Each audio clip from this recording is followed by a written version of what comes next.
What's up guys, I'm Billy, this is the Leftist Time Machine, and for today's video, it's going to be a little bit of a unorthodox one to say the least. I just want to do a little commentating on a piece of information I'm reading about, and, well, let's put it bluntly, this shit was written by a Nazi.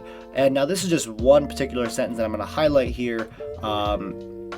Forewarned, everything I'm reading for you guys is coming from Wikipedia. Now, naturally, I understand the level of skepticism that comes from people when they hear something from Wikipedia, but I think for the purposes of this video, it's fine. It's fine. The information I'm citing is not really too in-depth. It's mostly surface level. The stuff that is a little deeper, I did do some deeper digging and to find out if the validity of these claims can be substantiated enough for me to include in this video. A lot of it is just surface level, just basic accounts of people, places, times, and that kind of stuff. Generally, Wikipedia is good for that. That's all well and good. What I want to target here is a particular sentence in the chronicalization of events leading up to World War II. But I'm going to show you this one piece of text that, let's just say, caught my eye, and I'm hoping it does for you too. So here we have it right on this page here.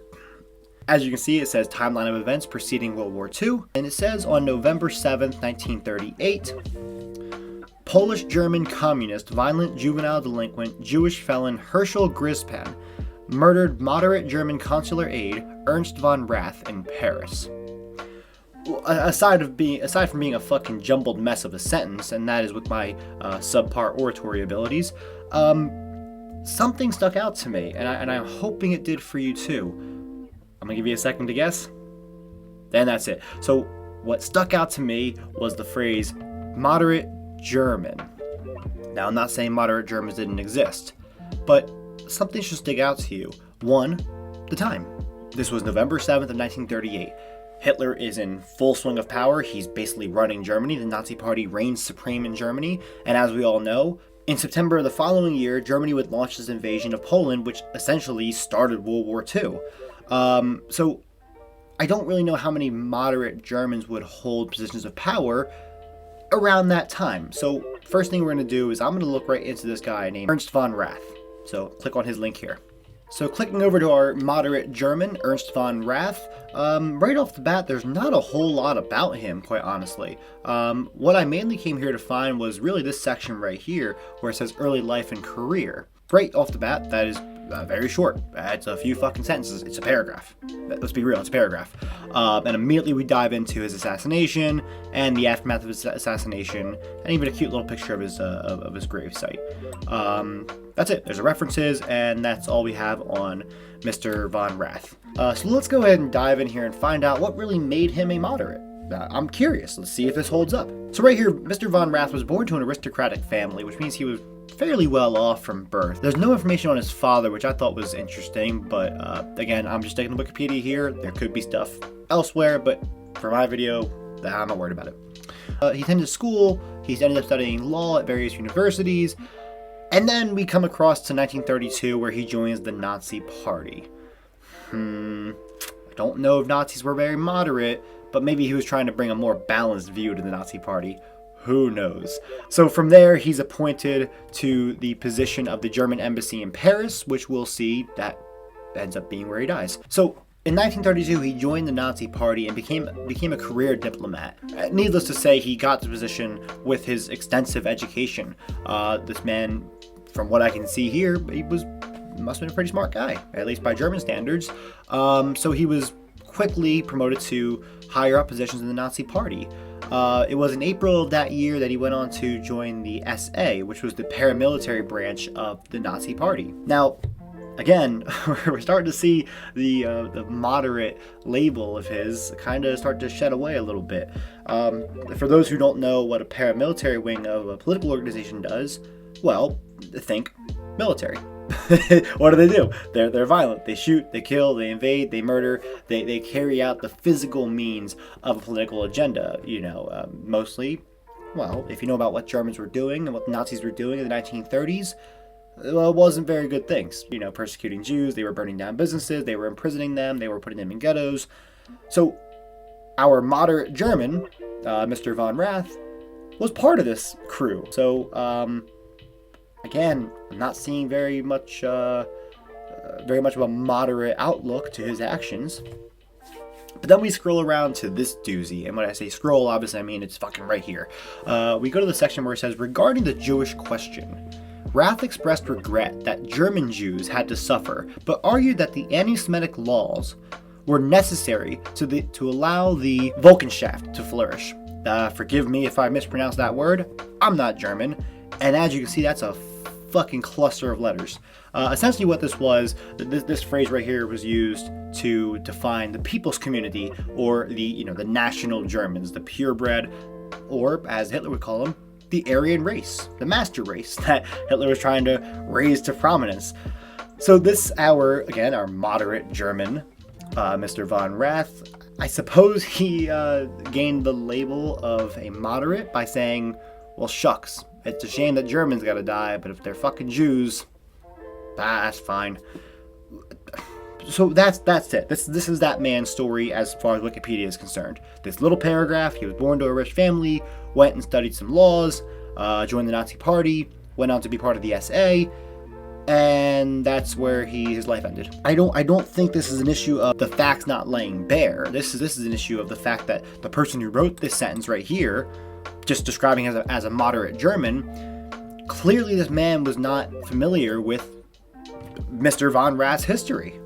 Either that, or he genuinely believes he was a moderate, which is honestly fucking bone-chilling. So yes, that's Mr. von Rath. Now let's go ahead and take a look at our assassin, Mr. Herschel Grinspan. So right off the bat, immediately, his page is a lot more extensive. There is just passages upon passages about everything from his legal defense to his motivations leading up to the murder, his schooling history, everything. There's even a fucking section about his sexuality, which I find just quite frankly astonishing. There is literally more written about the sexuality of Mr. Grinspan than there is about the entirety of Ernst von Rath.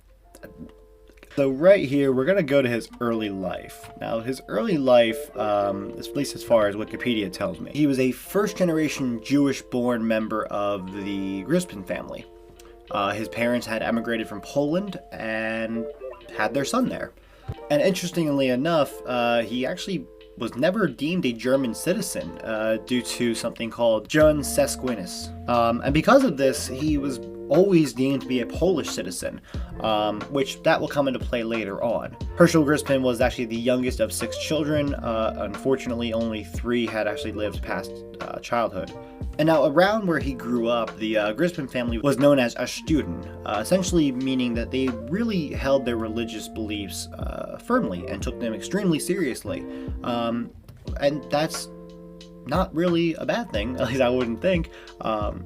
But naturally, being part of this community, it left them a little more isolated from the general German population. So right here, we can see the foundation laying for why Herschel Grinspan really took Judaism very seriously. Even in this very first passage we see that he dropped out of school at a fairly early age. It looks like at the age of 14. His teacher regarded him as an intelligent but just a lazy student. Herschel, he said he felt discriminated against based on his religion, which, given the time period, given the location, it's not really hard to believe that Herschel felt discriminated against by his teacher, which led to him to dropping out. However, in his time at school, he developed a bit of a reputation for his violent temper.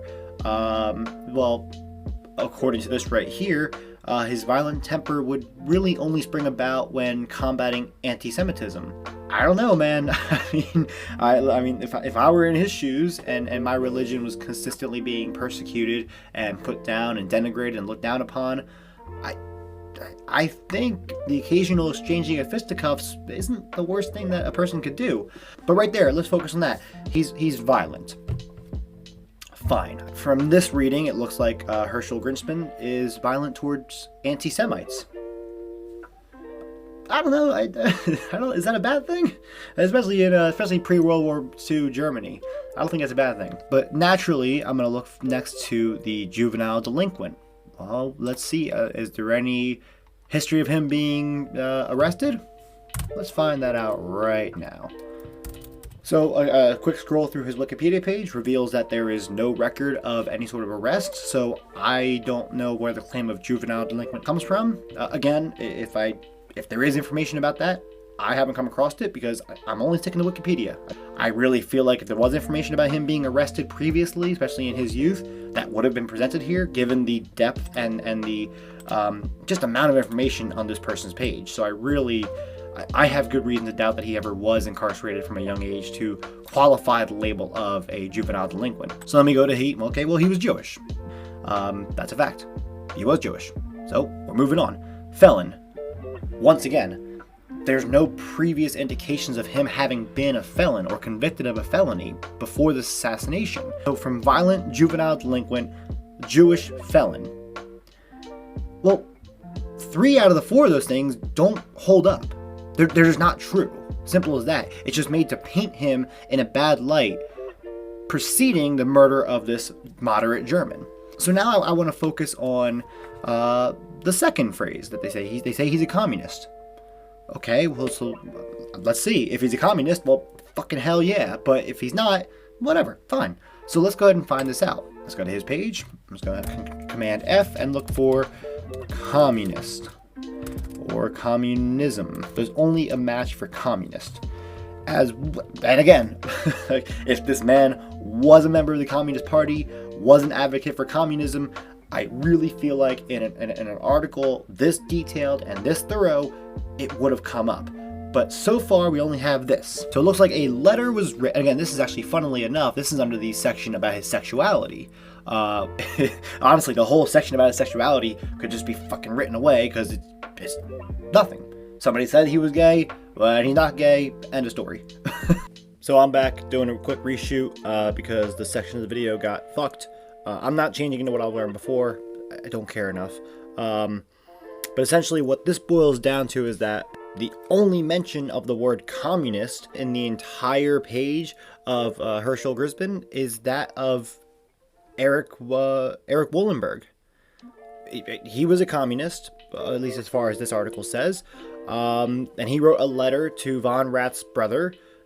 Why they were in contact and what the letters were about, it doesn't matter, it's inconsequential. You can find it here if you'd like. But basically, Wollenberg was a communist, and they put that detail in here, and that's it. So, alright, back to Tropical Shirt Billy.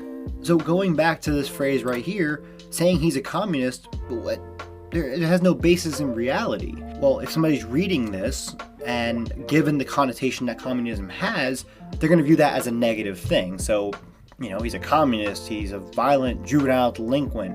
Well, that's going to sound bad to anybody who doesn't really know what communism is. So, right there, boom, communist. He's not.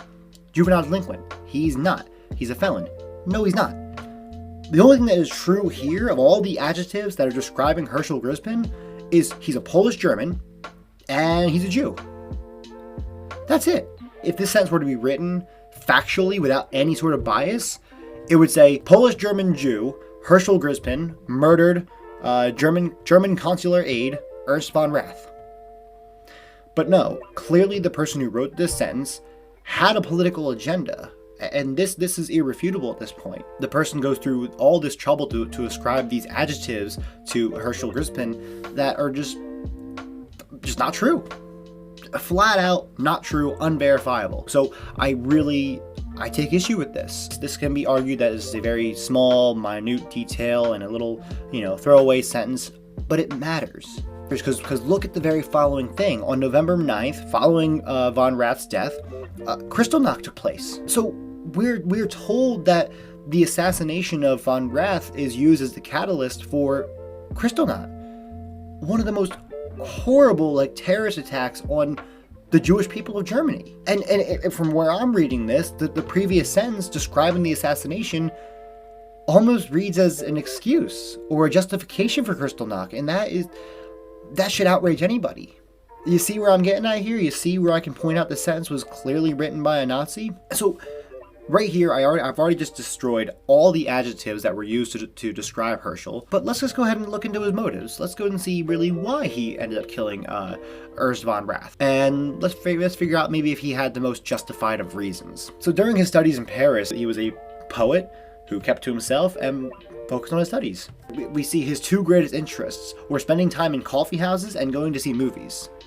He's just a regular college kid. He's, whistling down the streets, reciting poetry to himself, going to movies, drinking coffee at local establishments. So what leads him to be a bloodthirsty assassin? Let's keep reading. So now it looks like in 1938, Poland passes a law depriving Polish citizens who had lived continuously abroad for more than 5 years of their citizenship.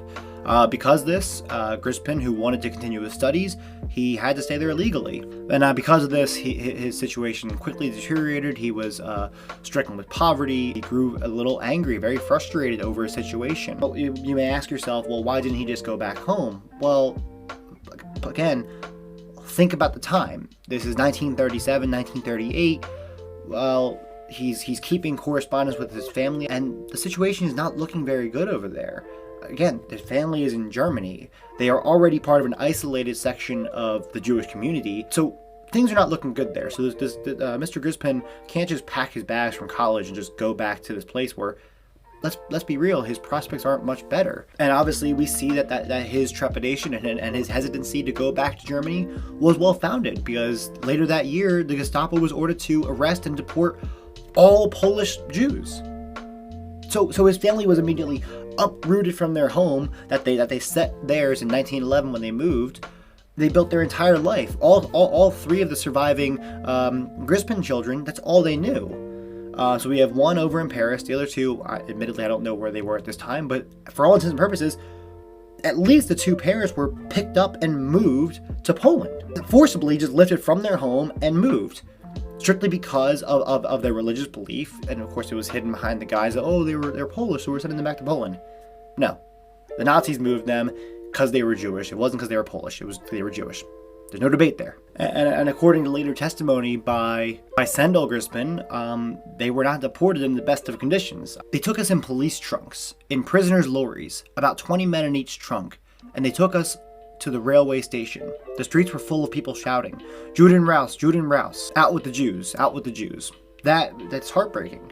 So imagine being a recently deemed illegal citizen of the country that you're attending college at, seeming to have a very great time. Suddenly, he's an illegal immigrant who can't pursue an education anymore, and he can't go home. He doesn't want to go back to that type of country. He doesn't want to go back to Germany. So right here, we can already see the fact that Herschel Gryspin was in an increasingly desperate spot. He can't get a job, he can't go to school, he's broke, he's in poverty, and things at home are looking increasingly dour, and as we see, they get a lot worse than dour. They get deported to Poland. If your heart is not breaking for Herschel right now, I don't know what I can do for you.